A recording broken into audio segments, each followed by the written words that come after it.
Mark, we're here by the exit now before the drafter. Could you describe, say, what happens when the cows come out? Normally cows exit, they go straight down through the drafter. It's a three-way drafter, so we can draft to the left into a small holding pen that leads into the crush, or else we can draft to the right, which we have a larger holding pen, and therefore divide up into three sections. A normal exit then is out along the channel, which helps keep it clean and Okay. What's the advantage of a three-way drafter as opposed to maybe it's for you here? I suppose when we're drafting, a big thing was when we were drafting the cows in the winter for when they're in the queue, because we have them divided up into the early calvers and the mid calvers and late calvers, so we were able to run them all through the drafting system and have it into the three groups to divide them up straight away.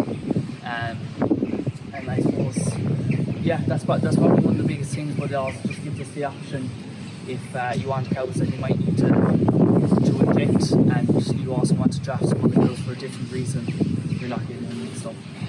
So, say today we're 4 to 6 weeks away from the eye, roughly. Yeah. Say when you are at the eye, what do you do in terms of drafting cows? What's your routine? So normally we'll manage them on the platform. We'll look for, they're all tail painted. So and then we'll manually draft. We have manual switches that comes off to draft the cows out, so they'll walk out to the draft system and I can manually draft them out. They normally go straight out into the holding pen behind the crush, and then they're walking straight down into the crush then. And we have the twin crush, so if one's full we can open the second one, and we can be eyeing away during milking down at the end of the crush then, and the cows are lined up ready to go. Yeah. So you have a double crush here. Yeah. And you have a herringbone crush to the right as well.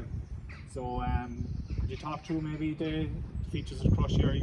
Obviously they're raised or they're sunk in where the cows are. So the crush where the cows are is actually lower down as opposed to the normal level of the ground, rather than you stepping up. They get used, they probably hesitate at first, but once they went through it once, they get used to that very quickly, and they flow fairly well. We have some small little channels in the crush as well for watching out that lead over to the main channel here. Then we have vet gates at the front by the headlocks, and yeah. Great. So when you're milking and you're drafting, your cows are just queuing up behind you. There's probably little stress. Their cows are comfortable. No, they just walk in and they just stand in the crushes already. And when I think one is full, I can just close the gate. Usually I'll open another one then. Yes. And the cows can go in. We often do TB testing as well during milking. Yes. And it works very well that the cows just flow into one crush, and while the vet is working on the other, and he can switch over and then he can exit. And it just keeps it flowing very quickly. Good output and very less stress on the cows. Yeah, very easy on the cows. They flow through very nice. It's all.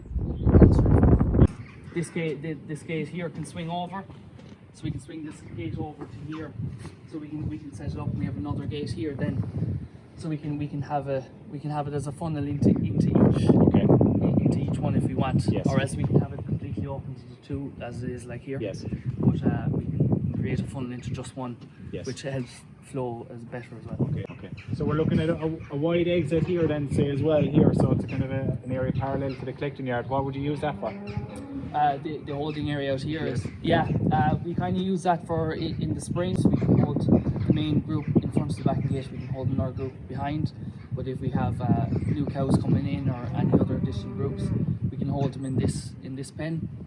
Or when one big benefit of it is when we are TB testing, if we end up going slower than the milking, we can simply open the gate and let the overflow cows flow into them. Yes. And then when the milking goes slower than the TB testing, we can bring them around, and it works fairly well, because at the start of milking tends to be faster than the testing, and then it switches around towards the end. So. Okay.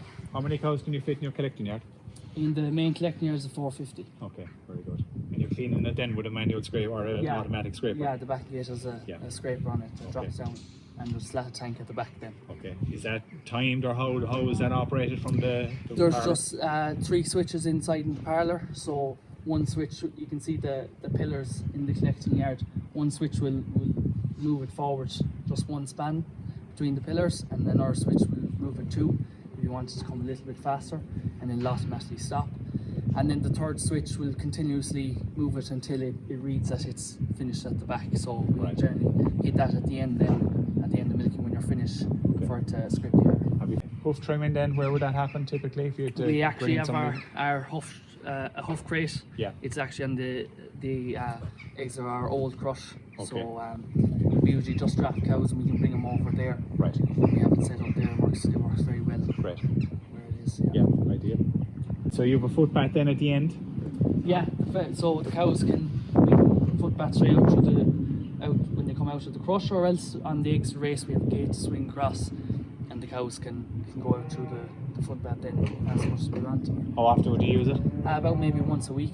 Okay. Yeah. And what would you put in or what? We're solution? normally footbath with formalin. Okay. 4%, Right. yeah. And you find it handy that it's not in the main exit race, that you have better Yeah, freedom without it? Yeah, there's it's not getting in the way. It's that we can usually keep it clean if we want and keep cows out of it. It's not sort of affecting cow flow.